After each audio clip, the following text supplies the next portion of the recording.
The observation deck of Zenith Academy hummed with the usual pre-class chatter, a symphony of clicks, whistles, and harmonized tones that represented 40 different species from across the galactic coalition. Among them sat Riley Dax, her worn boots propped on the chair in front of her, eyes half closed as she listened to music only she could hear through her earbuds. She looked completely out of place. Where other cadets wore their dress uniforms with pride, Riley's jacket hung open, revealing a faded band shirt underneath. Her dark hair was pulled back in a messy ponytail, and there was a smudge of grease on her cheek from tinkering with her shuttle's engine that morning. "Look at the Deathworlder," came a voice dripping with contempt. "Sleeping through orientation week. How very primitive." Riley didn't open her eyes. She'd heard worse in her 3 days at the academy. The voice belonged to Vex'thor, a Corinthian whose species had conquered 12 star systems before humanity had even invented the wheel. He stood nearly 7 feet tall, his crystalline exoskeleton catching the light from a nearby star. For arms crossed over his chest, and his vertical pupils fixed on Riley with undisguised disdain. "I'm talking to you, ape," Vex'thor continued, his tone sharp enough to cut. Several nearby cadets went silent, attention shifting to the confrontation. "Did your species not evolve proper auditory organs? Or are you simply too stupid to recognize when your betters address you?"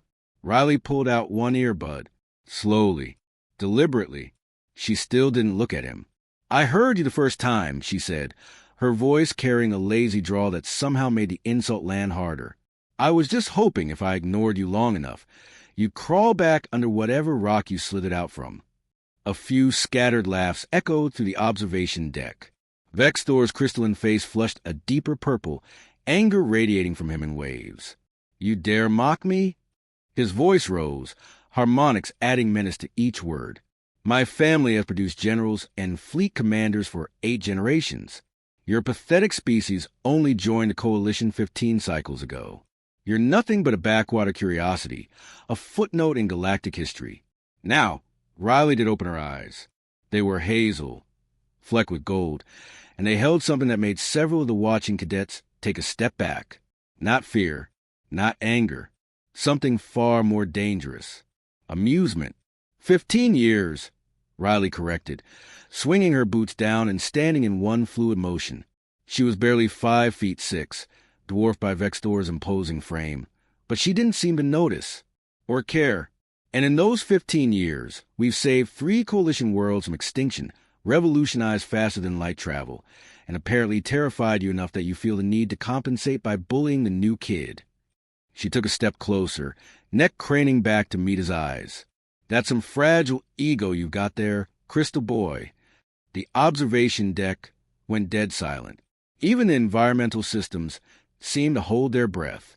Vex'thor's 4 hands curled into fists. "You will regret those words.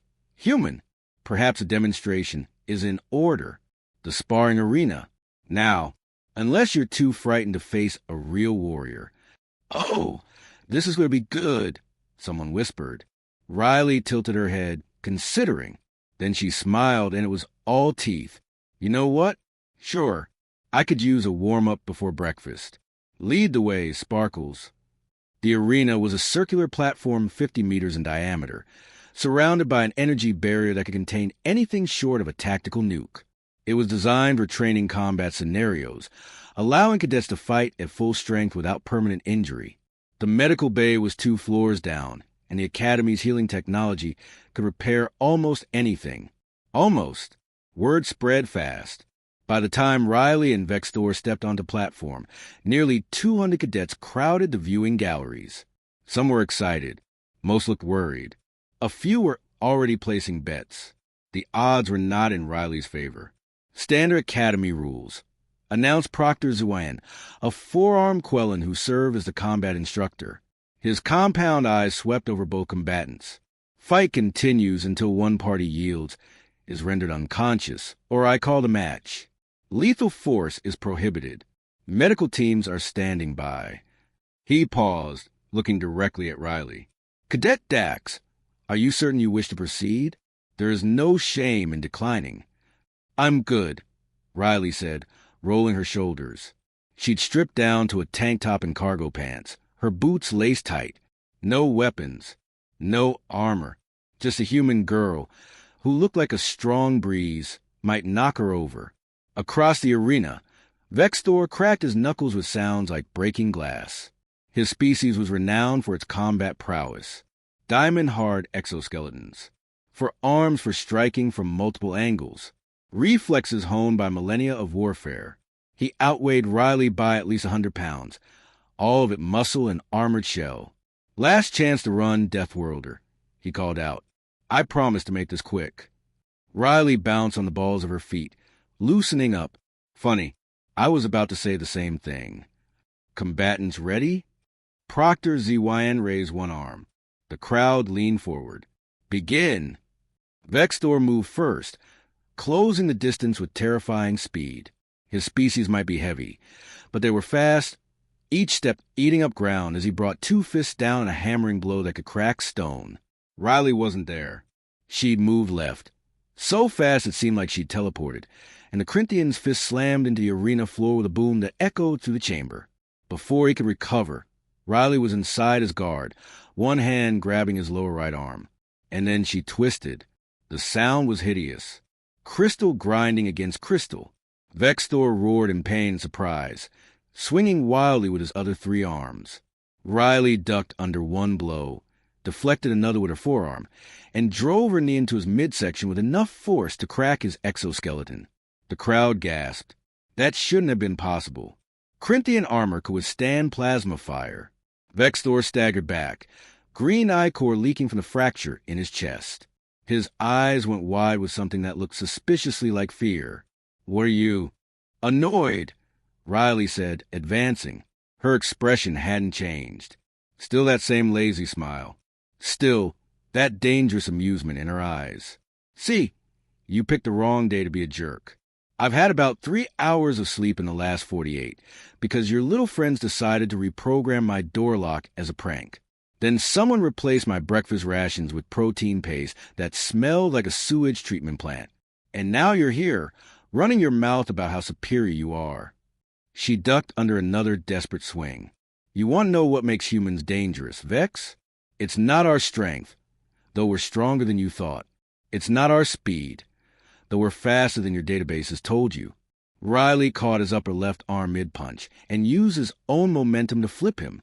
All 7 feet and 300 pounds of crystalline warrior went sailing over her shoulder and crashed into the arena floor hard enough to crack the reinforced surface.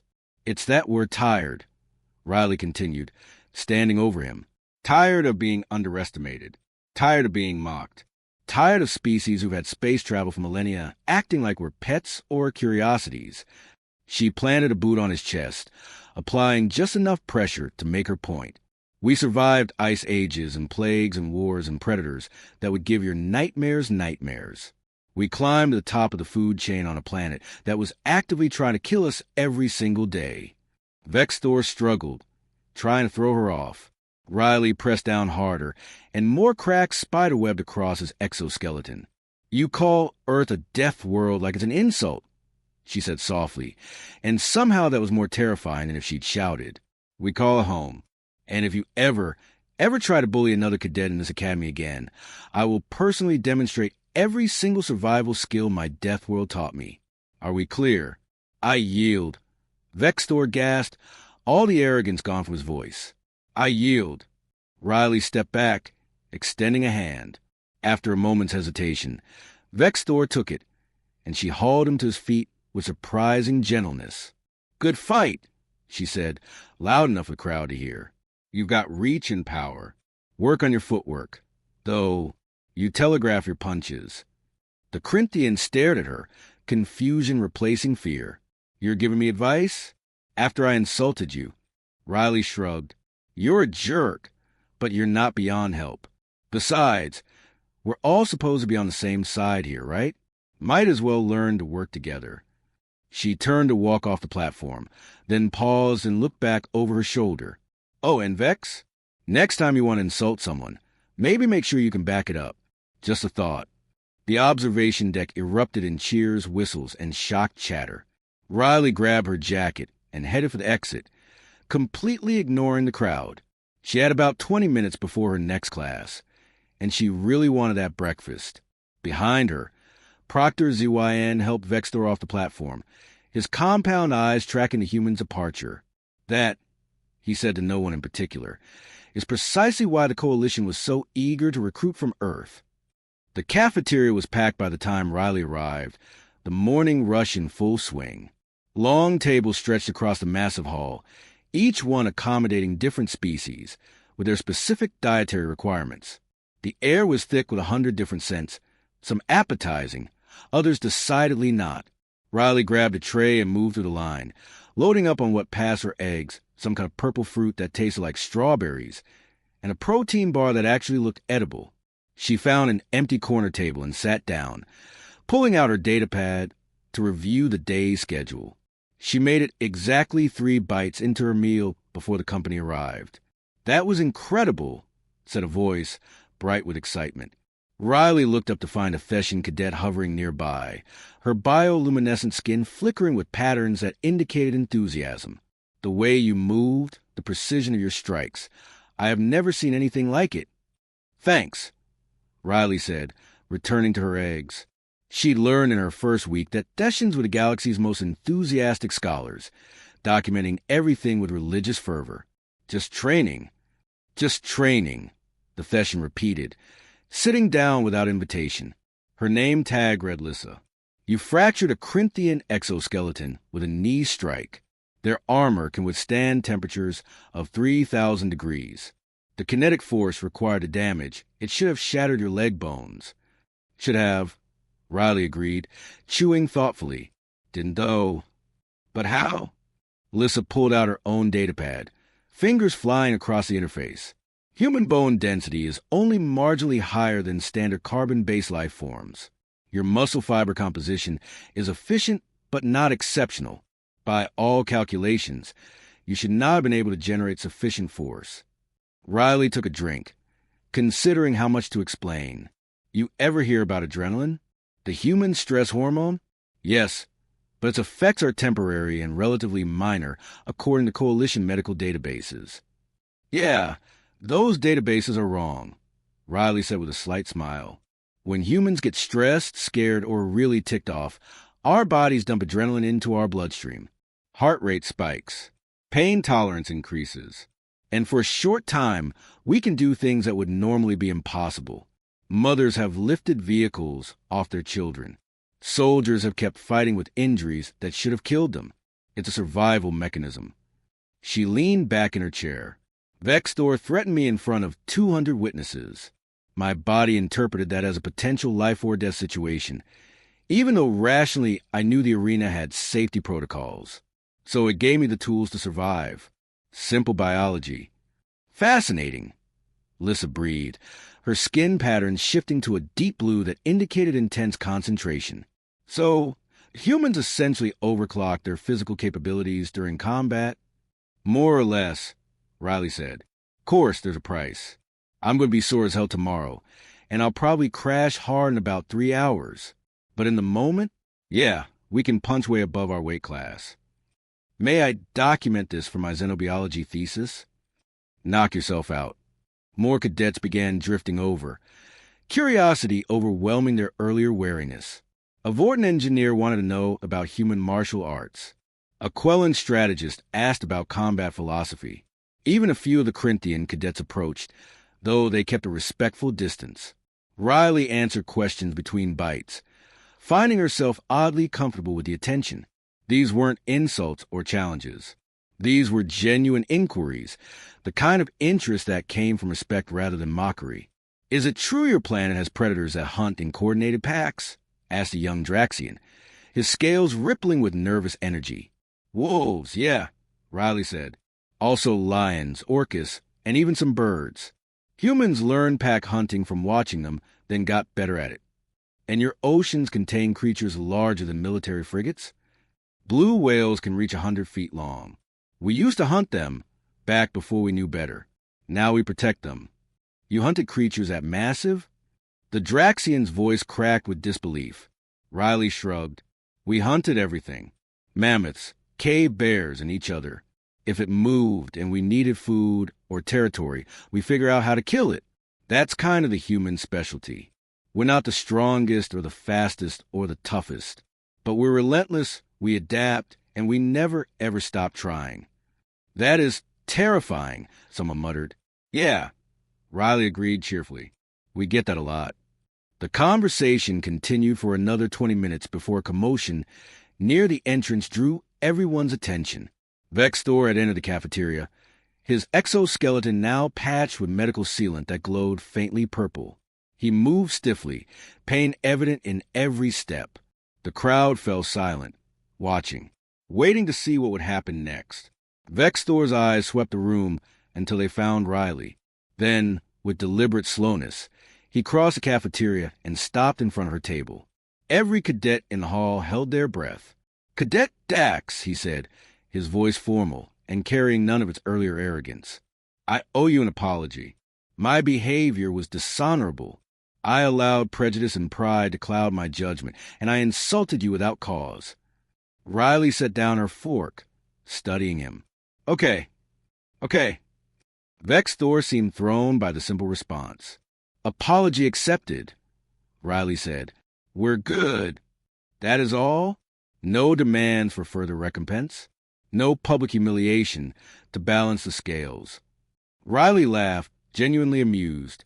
"Dude, you just apologized in front of the entire cafeteria. That took guts.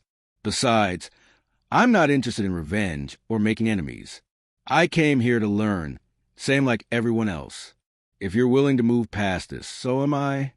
Vex'thor stood there for a long moment, processing.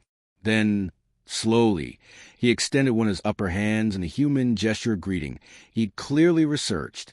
"Then, perhaps we might begin again. I am Vex'thor House Krinthax, combat specialist."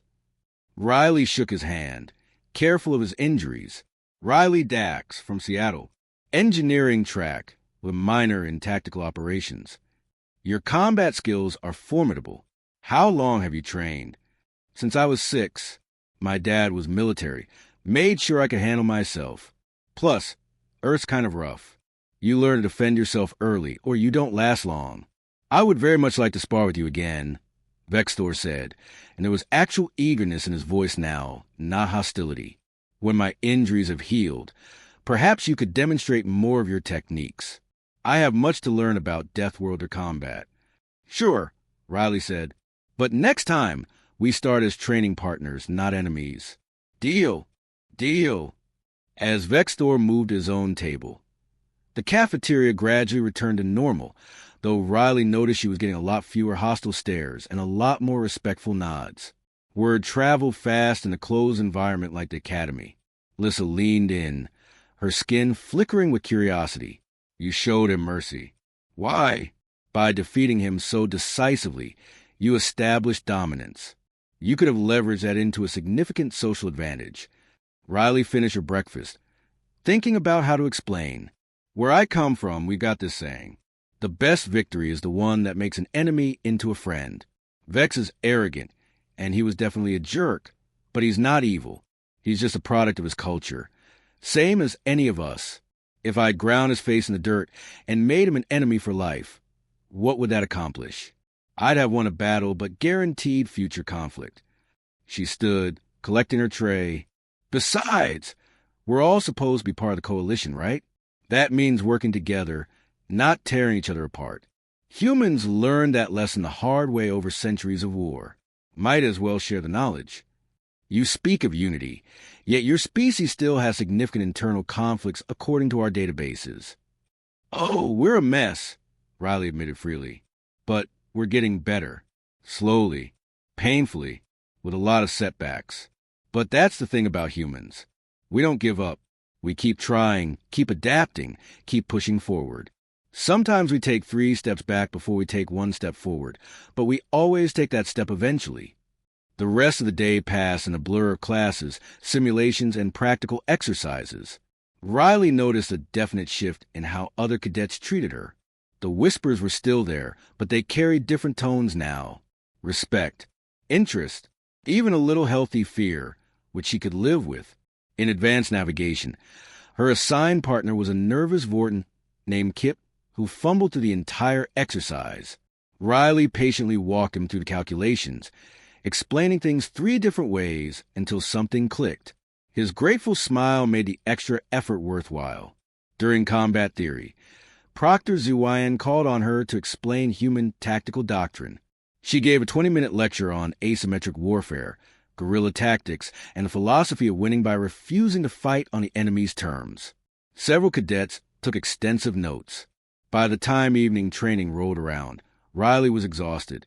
The adrenaline crash she predicted was hitting hard, making her limbs feel like lead. She seriously considered skipping the session and heading straight to bed. Then she saw Vex'thor in the training center, working through forms with visible difficulty. His injuries were slowing him down, but he pushed through anyway, determined to maintain his conditioning. Riley sighed, grabbed her gear, and headed over. "Your stance is off," she called out. "You're favoring your left side because of the chest injury. That's going to create an opening any decent opponent will exploit." Vex'thor turned, surprised. "I thought you would be resting after this morning's exertion." "Should be," Riley admitted, stretching her sore muscles. "But I figured since we're training partners now, we might as well start acting like it. Come on, I'll show you some exercises that'll help you compensate for the injury while you heal." They worked together for an hour, Riley demonstrating techniques that use momentum and leverage instead of brute force. Vex'thor was a quick study, his earlier arrogance replaced by genuine interest and respect. Other cadets drifted over to watch, and soon Riley found herself running an impromptu class on human martial arts. "The key is efficiency," she explained, demonstrating a throw on a willing volunteer. "Don't fight strength with strength. Use your opponent's force against them. Redirect unbalance, and strike when they're vulnerable. It's not about being the toughest fighter in the room. It's about being the smartest. This is why humans are so effective in combat," Vex'thor observed, watching her movements carefully. "You do not rely on natural advantages. You create advantages through technique and strategy." "Exactly," Riley said. "On Earth, we were basically the weakest predators on the savannah. No claws, no fangs, no armor. But we had brains, thumbs, and the ability to work together. So we made weapons, developed tactics, and hunted everything else to the top of the food chain. It's what we do. We adapt."